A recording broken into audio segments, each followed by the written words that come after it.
Olá, sejam bem-vindos a essa série que se chama Infraestrutura Minimalista. Basicamente, nessa série de vídeos a gente vai criar uma aplicação nova, né? E fazer o deploy dela com o mínimo de configuração e o mínimo de recursos possível, né? Basicamente, a ideia é a gente ter uma alternativa, fazer uma série que seja um tutorial dos primeiros passos para quem está saindo da hospedagem compartilhada e indo para a nuvem e utilizando máquinas virtuais, tá? Mas, posteriormente, a gente vai criar outras séries, que a gente vai estender essa série, né? Colocar alguns assuntos mais avançados, né? Mas, por enquanto, a gente vai criar com a configuração mínima possível para que fique bem fácil de entender e para quem não tem nenhuma experiência também poder conseguir acompanhar. Bom, a gente está criando, né, no podcast um projeto que é o...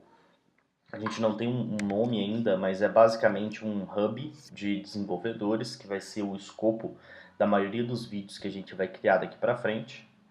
Basicamente um exemplo que a gente vai poder fazer open source e também colocar, gravar os vídeos em cima disso.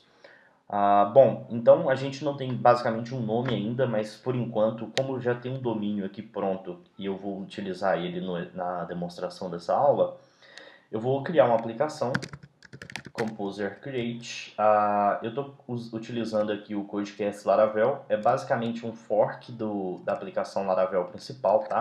Normalmente você faria um Laravel, mas nesse caso a gente vai fazer o Codecast Laravel, porque ele já vem a base da aplicação modularizada que está na série modularização nativa que o Vinícius gravou. Se você não acompanhou, vale a pena acompanhar, no podcast já tem essa série e ela é gratuita. Então a gente vai colocar a aplicação que eu tenho aqui, que eu vou fazer o exemplo, ela se chama Yahoo.com e eu vou criar essa aplicação aqui com o nome de Yahoo. Não vou fazer praticamente nenhuma configuração, tá?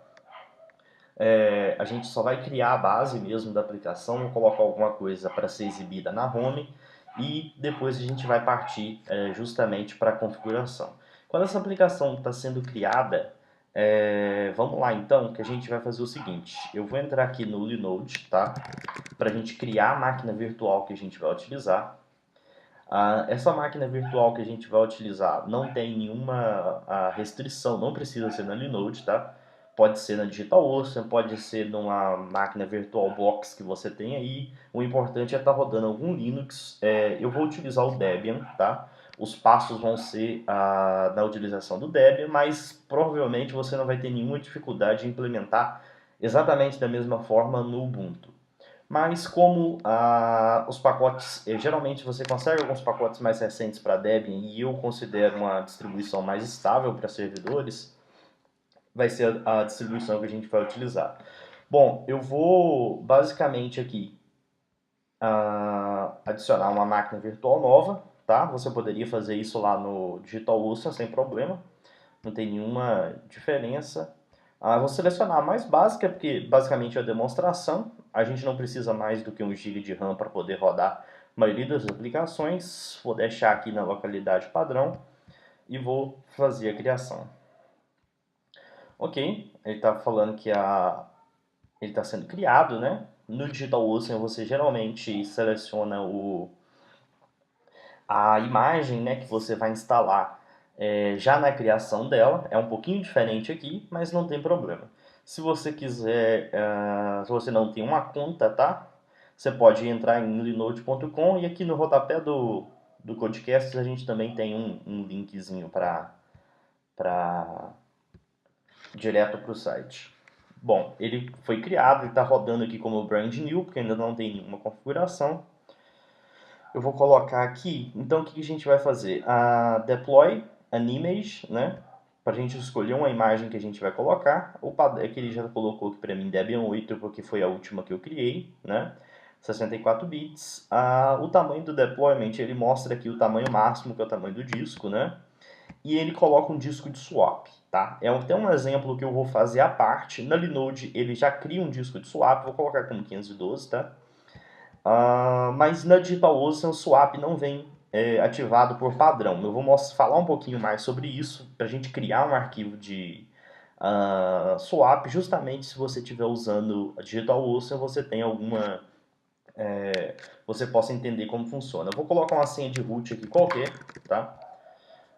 E vou fazer o deploy. Ele está criando a imagem dentro da máquina virtual, né? Ele já criou o sistema de arquivos swap.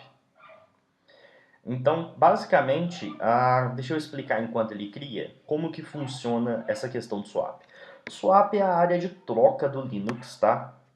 Onde, quando você está com pouca memória RAM, o seu servidor está pesado, ele começa a utilizar o disco para poder gravar informações temporárias. A grosso modo, essa é a explicação. Então, se você não tem um arquivo swap, quando a sua RAM estiver sendo toda consumida, basicamente você vai ter mais problemas no servidor, porque não existe nenhum local para o sistema poder gravar essas informações. Tá? Na DigitalOcean não existe uma partição, tá? Onde você possa utilizar, mas se você não tem problema, a Linode é melhor, tem essa funcionalidade um pouquinho melhor do que na DigitalOcean, mas não faz muita diferença porque você pode fazer isso manualmente. Eu tenho que clicar agora no boot, né, para poder inicializar pela primeira vez, utilizando a imagem que eu criei, e ele vai startar essa VM pela primeira vez. Vamos aguardar um pouquinho, que ele vai começar a iniciar. Enquanto ele abre aqui, deixa eu só mostrar para vocês. Você pode pesquisar no Google, tá? Toda vez que você tiver dúvida sobre isso. Create a swap file. Existem vários tutoriais na internet. Eu já tive um tutorial desse, na verdade, no meu blog, né? Há muito tempo, nem existe mais, mas essa informação é bem vasta na internet. Você não vai conseguir ter dificuldade de achar, tá? Basicamente, vamos copiar os comandos, executar na ordem, é bem tranquilo, tá? Se fosse o caso de você estar utilizando a DigitalOcean. Bom, já está rodando, vamos pegar aqui pelo IP e eu vou fazer ssh root @ip. Se você não sabe muito sobre SSH, né, não é muito bom, você já tem pelo menos uma noção, né, eu acho que é um conhecimento comum, é bem tranquilo o acesso remoto, é algo que eu não vou cobrir aqui agora. Então eu vou digitar a senha que eu tinha criado, né? A gente não vai utilizar essa senha por muito tempo, existem várias configurações que a gente vai fazer inicial, mas como esse é um passo opcional para quem utiliza a DigitalOcean, então a gente vai ter que mostrá-la também. Então se eu rodar o comando free-m, o M basicamente é a configuração para mostrar os valores em mega. A gente vê aqui que a gente tem um total de 911 mega de memória RAM, está usando 139 e existem 851 livre. Numa máquina de 1 GB é aproximadamente isso mesmo. E a gente pode ver aqui que a gente tem o cache da memória, que é o swap, do valor de 511 mega, e livre ele tem 511 porque não está sendo utilizado, porque a memória ainda está bem livre. Então, como que a gente faz? Se você estivesse rodando na DigitalOcean, você não iria ver esses valores aqui. A gente poderia criar um arquivo. Primeiro passo, vamos seguir aquele tutorial que eu estava falando para vocês. Você vai ter que criar um arquivo, que vai ser o arquivo da área de troca. Vamos rodar aqui. Então, vou ensinar para vocês o que esse comando faz. dd é um utilitário do Linux. Eu não vou entrar no mérito de explicar o que ele faz, mas ele é um utilitário de cópia, né? Basicamente, ele está copiando do dev0, um dispositivo especial do Linux que tem informações, fornece informações em branco, né?